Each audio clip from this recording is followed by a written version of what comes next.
Posso falar sobre o São Paulo, que chegou num momento aí decisivo, importante da temporada e que vai mudar de rumo para tentar se acertar, embora os problemas sejam muitos. Luiz Ubeldia pediu demissão depois de pouco mais aí de um ano de trabalho. Ao longo desse período, é claro que assim, a gente não viu nada de muito relevante no São Paulo, né? Mas, conversando com algumas pessoas do clube, as pessoas gostavam muito do estilo do Zubeldia. Um cara super emotivo à beira do campo, né? E isso, claro, tem um lado bom, né? Dessa vontade, essa gana de vencer, a paixão pelo futebol, especialmente no caso a Libertadores, onde o São Paulo classificou muito bem, né? Até um contraponto a situação no Brasileirão, que eu vou falar daqui a pouco, com a da Libertadores. Bom, na Libertadores uma ótima campanha e o Zubeldia sabe como é disputar a Libertadores. Então isso era o ponto a favor. A parte negativa é o número grande a parte negativa, o grande número de cartões à beira do campo, né? Mas como eu disse, isso faz para ter um lado bom e tem um lado ruim da personalidade do treinador.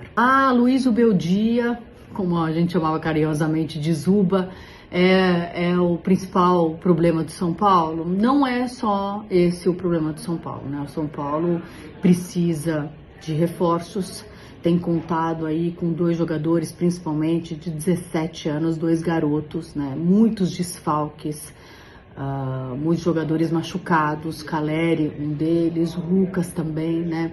Então o São Paulo claramente aí precisa de um elenco mais qualificado e de mais jogadores até para ter esse tipo de reposição quando necessário. Então, o Zubeldia não era o único problema do São Paulo, claramente.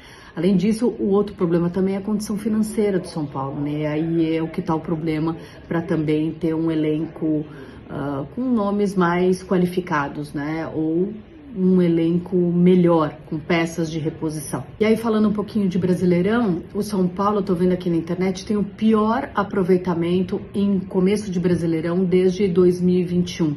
Até aqui tá na 14ª posição na tabela, né? Soma 2 vitórias só, 6 empates e 4 derrotas.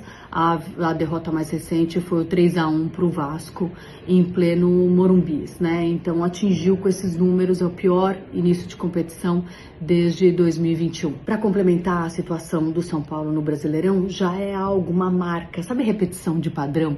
Que muito se fala da parte emocional, pois é, há uma repetição de padrão do Brasileirão do ano passado para cá. São Paulo, quando garantiu a classificação para Libertadores, numa apatia, uma falta de competitividade, isso ficou claro em várias partidas ali mais para a reta final do Brasileirão. E agora o mesmo comportamento, né? Também classificado na Libertadores, mas tem uma outra competição que é o Brasileirão e que precisa de um outro tipo de postura que contra o Vasco claramente não se viu. Então o São Paulo, como eu disse, extremamente dependente aí de 2 garotos de 17 anos, né?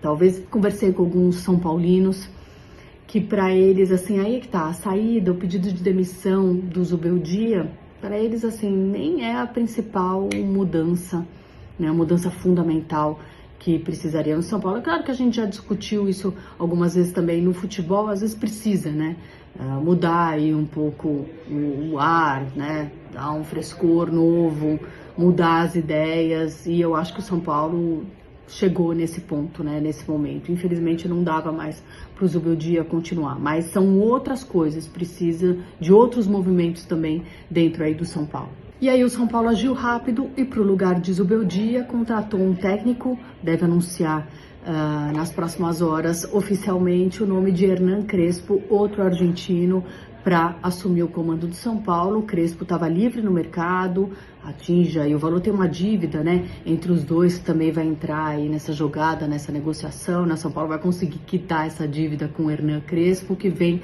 lá da passagem dele em 2021, quando foi campeão paulista, tirou o São Paulo aí de um jejum de 8 anos de título, conquistando o Paulistão. Foram 53 jogos, com 24 vitórias, 19 empates e 10 derrotas lá na primeira passagem dele em 2021. Então, Hernan Crespo é o novo novo treinador do São Paulo com contrato até, se eu não me engano, 2026. É isso, até o final de 2026. Quero saber a opinião de vocês. O que vocês acharam aí do novo comandante do Tricolor?